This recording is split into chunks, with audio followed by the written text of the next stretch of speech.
Este es un edificio donde se toman decisiones para todo un continente. Líderes de 55 países africanos se reúnen aquí para discutir el comercio, resolver conflictos y planear el futuro de más de 1.400 millones de personas. Esto no es solo otra oficina gubernamental, este es el centro político de África. Ahora, normalmente, un edificio como este sería financiado por los países que lo usan, o al menos construido a través de algún tipo de asociación internacional. Pero eso no fue lo que pasó aquí. China construyó toda esta sede, cubrió el costo total, que fue de alrededor de $200 millones, completó el proyecto en solo unos pocos años y luego lo entregó como un regalo. Y eso plantea una pregunta muy obvia. ¿Por qué algún país gastaría cientos de millones de dólares para construir el edificio político más importante de África y no pediría nada a cambio? Ahora, para entender por qué este edificio es tan importante, primero necesitas entender qué es realmente. Esta es la sede de la Unión Africana en Addis Abeba, la capital de Etiopía. Es una organización política y económica que incluye a todos los países reconocidos de África. En términos simples, funciona como una plataforma donde las naciones africanas coordinan decisiones que afectan a todo el continente. Si piensas en Europa, la comparación más cercana sería algo como la Unión Europea. No es idéntica, pero es similar en su propósito. Reúne a los países para alinear políticas, resolver disputas y llevar a cabo proyectos a gran escala que ningún país podría manejar por sí solo. Cuando hay una crisis política en un país, este es uno de los primeros lugares donde ocurren las discusiones. Cuando se proponen nuevas políticas económicas, aquí es donde se definen. Así que este no es solo un edificio simbólico, es donde se toman decisiones reales, decisiones que pueden afectar fronteras, economías y millones de vidas. Y eso es exactamente lo que hace que el papel de China aquí sea tan importante, porque construir una estructura como esta no es lo mismo que construir una carretera o una vía férrea. Este es el centro de coordinación política de todo un continente. Es donde la influencia naturalmente se concentra. Ahora veamos el edificio en sí porque la escala aquí importa.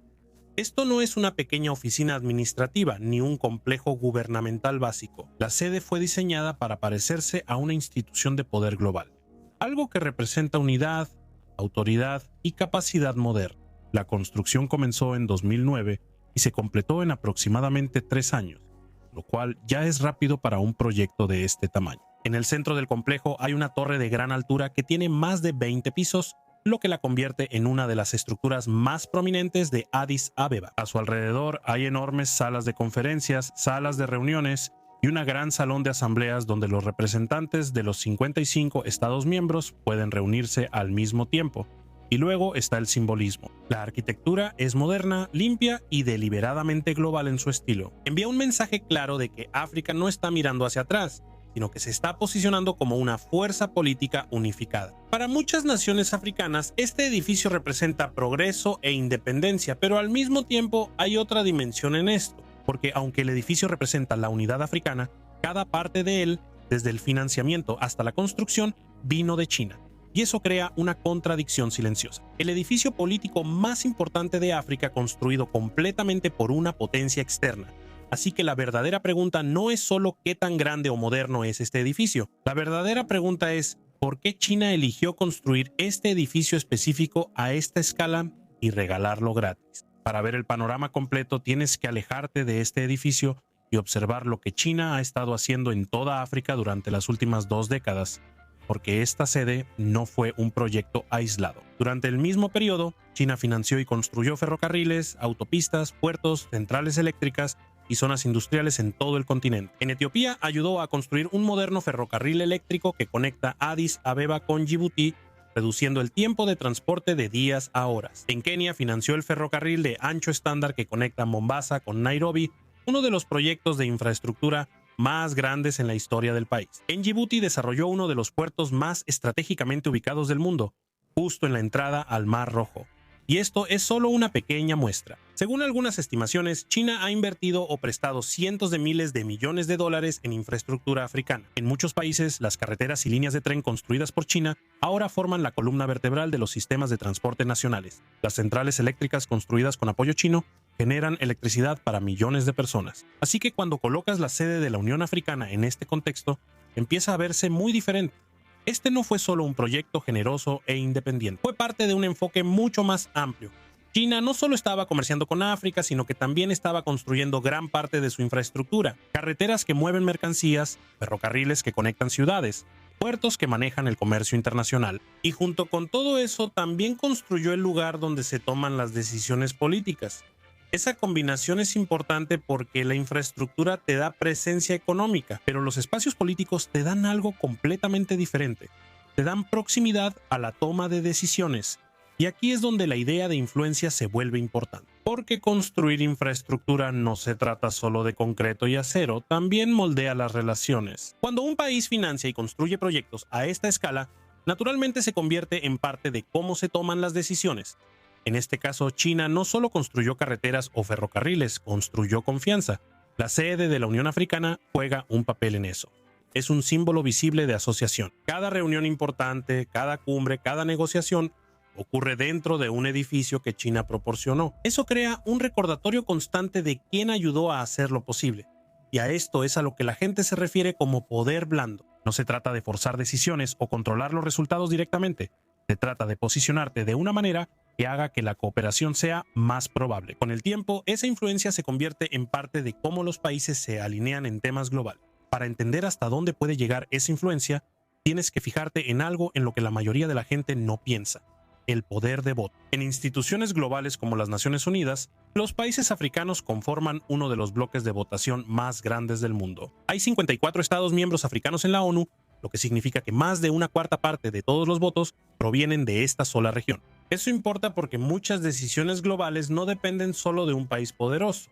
Dependen de cómo votan juntos los grupos de países. Resoluciones, posturas diplomáticas, reconocimiento de gobiernos, todo esto a menudo se reduce a números. Así que si un país construye relaciones sólidas en toda África, no solo gana influencia en el continente, gana influencia en la toma de decisiones globales. Y aquí es donde el enfoque a largo plazo de China empieza a tener sentido.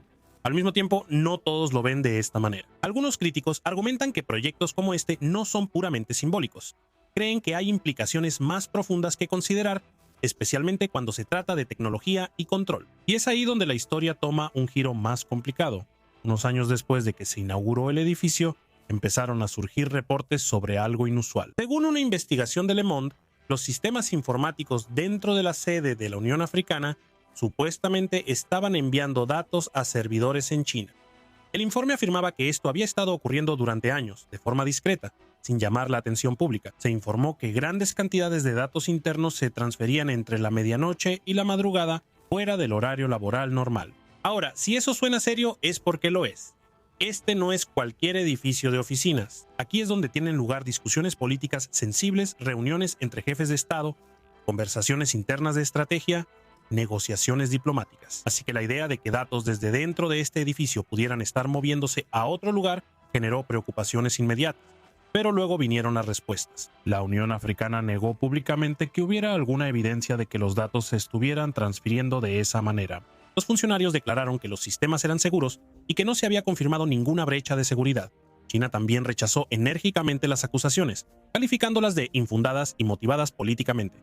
Y aquí está la realidad. No hay pruebas públicas claras que resuelvan completamente este debate. Ahora, para entender realmente esta historia, también tienes que verla desde el lado africano, porque es fácil enfocarse solo en la estrategia de China, pero eso es solo la mitad de la historia. Muchos países africanos han pasado décadas lidiando con un desarrollo lento, infraestructura limitada y brechas de financiamiento. Construir proyectos a gran escala como ferrocarriles o centrales eléctricas requiere enormes cantidades de capital. Y durante mucho tiempo ese capital o no estaba disponible o venía con condiciones muy estrictas.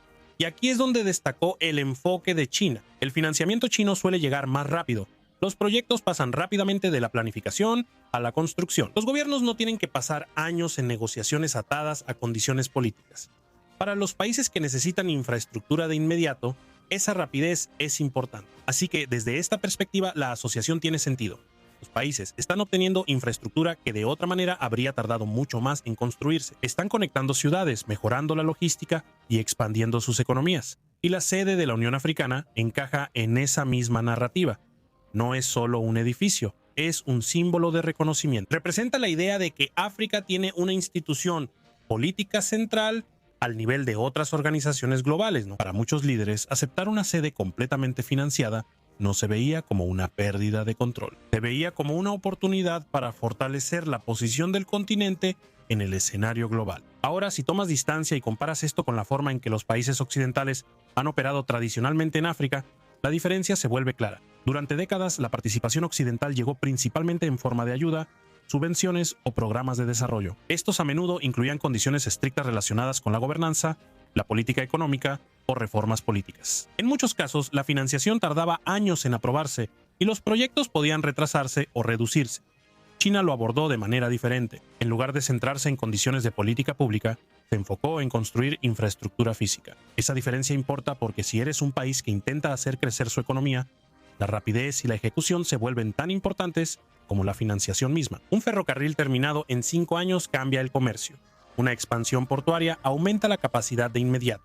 Y estos son resultados visibles. Así que cuando ves toda esta historia de principio a fin, es fácil enfocarse en las dudas, la especulación y las preguntas sobre la influencia. Un continente que necesitaba infraestructura obtuvo ferrocarriles, puertos, centrales eléctricas y una sede que representa a toda África. Un edificio que a muchos países les habría tomado años financiar y construir, se completó en solo unos pocos años y se entregó sin costo alguno. Eso no es poca cosa y plantea otro tipo de preguntas. Si un país está dispuesto a invertir a esta escala, construir tan rápido y llevar a cabo proyectos que mejoran directamente la conectividad y el desarrollo, ¿debería verse eso como un riesgo o como una oportunidad? Y si las naciones africanas están eligiendo estas asociaciones por sí mismas basándose en sus propias prioridades, entonces, ¿quién decide qué es bueno o malo para ellas? Déjanos tu opinión en los comentarios, porque al final esto no se trata solo de un edificio en Addis Abeba,